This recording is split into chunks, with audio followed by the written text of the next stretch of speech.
tinupad niya po yung pinag-supply ko po. Ay,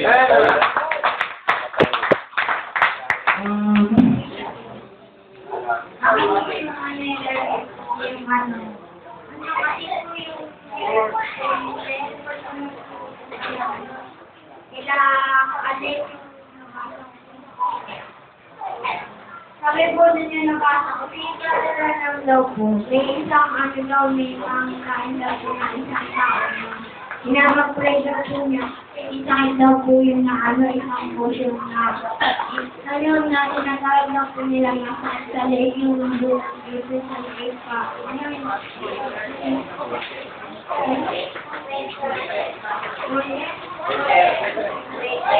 Boy!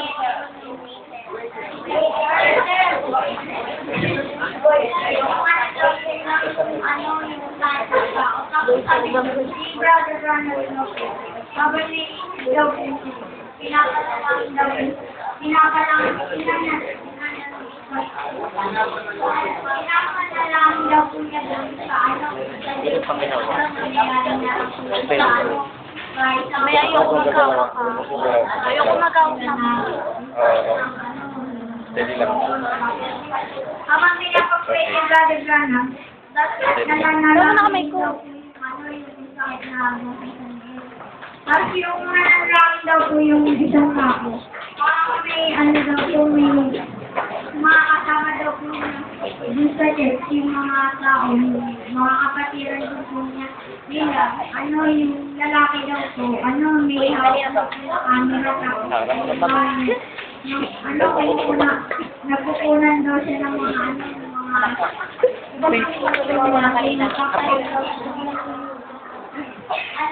sabihin daw po yun? Kailangan daw po tayo kaya kapag hindi daw po tayo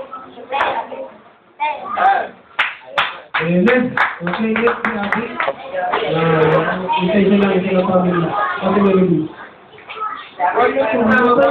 Nag-work ko lang po yung text kanina ni Ate Melody. Sabi yung Diyos nga maraming sang awa, kaya nga daw niya siguro yung Espiritu Santo, saka ibinigbigan niya daw yung salita.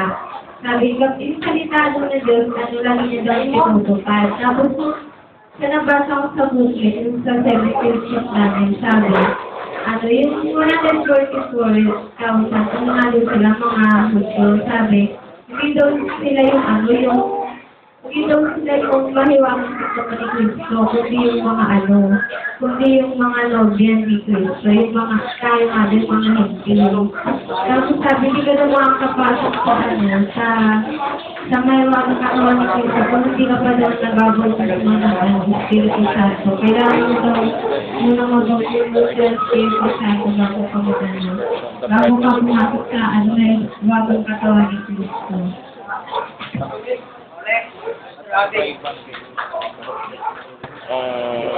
Magandang gabi po sa inyo para sa ating Panginoon. Bali, ang report ko po yung tinreach po kami dito sa Lome. Ang sabi dito sabi sa Isaiah 50 John 8 verse 42 na ako'y nanggaling at nagsimula sa Diyos. Bali, sabi dun sa tinreach niya kanina na ang isang lingkod na ng Diyos ay may kailangan may testimony or report. Sabi doon kasi, ang isang lingkod na ng Diyos ay may testimony. Kung may manifestation ka nga, kahit hindi ka na mag-report sa harapan, makikita na sa'yo yung manifestation kasi alam mo sa buhay mo na pinamumuhay mo na yun. Sabi rin dito na,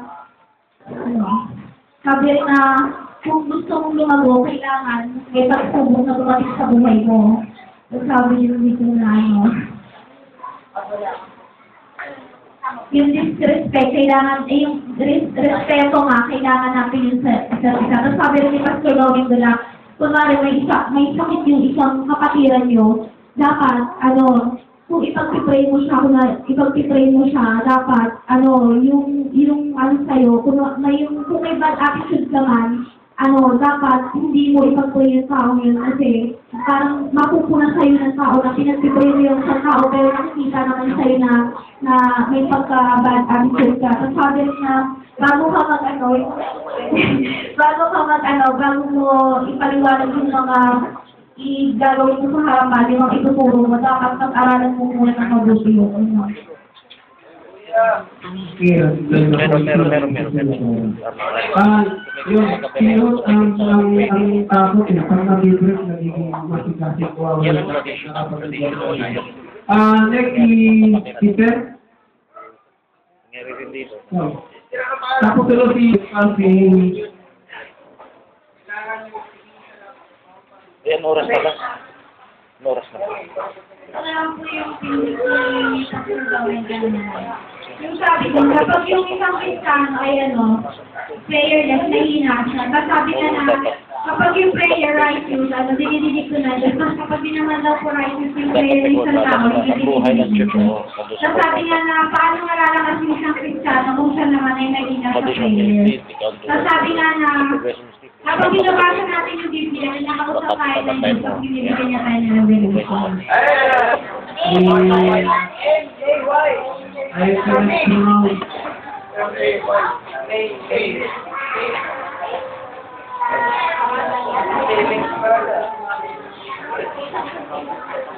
Gandang gabi po sa lahat na isa Panginoon natin. Record ko na lang po yung English kanina ni Pastor Romy. Yung topic ko na lifestyle in Christ in Christ.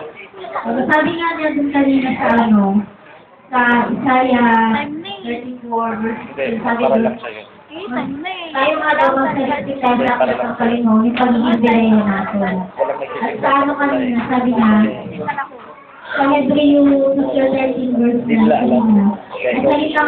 ang salita lang kayo ng Diyos ang nagpapaunay sa atin. At sa pagkakas sa revelation, sabi nga, marami natin lumabot. Para kapag nagsalita ng salita ng Diyos, ang way natin.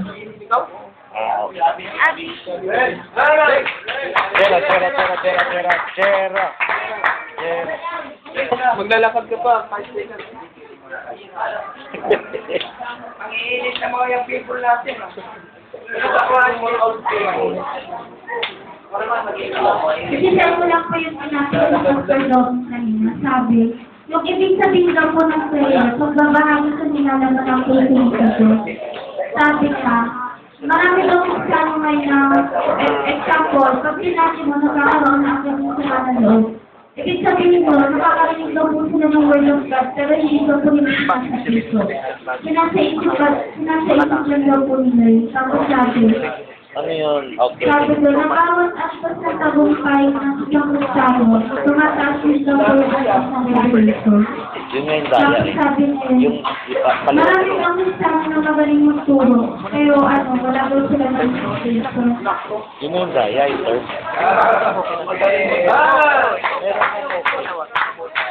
Nakikita ko sa Manaliti ay bawat nagtitestimony nagsusulat. Pero ngayon po, bawat nagtitestimony, wala na nagsusulat na katingin. Salamat po.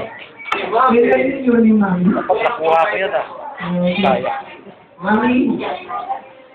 Mami lang mami. Parang siya rin namin. Lola na yun. Lola, kasi tatay. Sabi doon, Malas po na hindi na lang yung sarili niya sa yung mga kalimutan na tao. Kaya nangyayari niya po sa bahay niya. Pati kasi po sa mga. Tapos, inalano, Hawak. Hawak ang habang mahata siya ng malaki sa Silip lahat. sabi niya doon, kung ano niya, na ayaw niya ng magkaroon ng masintahan na yung mga words na gano'n, sabi niya. Tapos dumating yun na yung nakilala ko ng isang babae. Sabi doon na yung babae na yun, akala niya yung mga kaibigan niya. Yun. Tapos sabi doon na yung babae na yun, akala niya yun na talaga yung gusto niyong babae. Nakita niya yung babae na yun. Yung time na yun na gano'n sila, na nagkakaroon sila ng kapakontrata ng kaibigan niya na sagot niya yung gasolina kasi sagot ng mga kaibigan niya yung pagkain. Tapos sabi doon na sabi nung natanggal sa lumabas siya, tapos nandun yung tatlong kaibigan niya na sabi doon na yung silang tatlo na naiwan doon sa may kotse, kasi bumili nga siya ng pagkain. Nakita niya na nagsisigarilyo yung babae. Tapos, tapos nung pagdating niya, tinusap siya ng mga babae na pagsigarilyohin. Sabi doon, tapos, ayan na yung sinasabihan siya na binabae. Hindi diba, na ganyan magsabihan siya ng binabae. Tapos hanggang sabi niya, pero ayun na talagang gawin niya. Tapos nung time na susubukan niya na, narinig siyang isang yung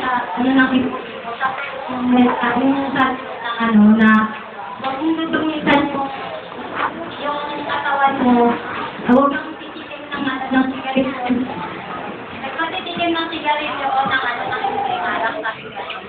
Tapos kumbaga kapag binabasa ko yun, nagka-relate sa sarili ko na sabi daw na, diba, nag-reflect yun sa kabataan ngayon. Kumbaga inaano ko lang sa kabataan ngayon na sabi doon, kumbaga dapat nasahin din natin yung nararamdaman ni Brother Branham na huwag tayo titikim ng sigarilyo o ang inumin man kasi templo tayo ng Panginoon. Amen.